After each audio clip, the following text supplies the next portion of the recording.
Hello, this is John with Anthem Business Solutions, and today we're going to go over how to disable future ordering for online orders. What you're going to want to do is go to your admin portal, which is hrpos.heartland.us, and then go to your menu icon here at the top left. Go to Location Setup, and then go down to Online Ordering. It's going to be your second tab here in the middle, which is Online Ordering. And then 3 steps down here is Disable Future Ordering. Don't forget, anytime you see these question mark icons, you can hover your mouse or stylus over that and get a description.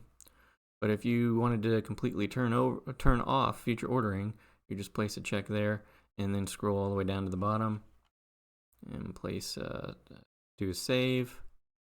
Wait for your save successful here, and then publish changes.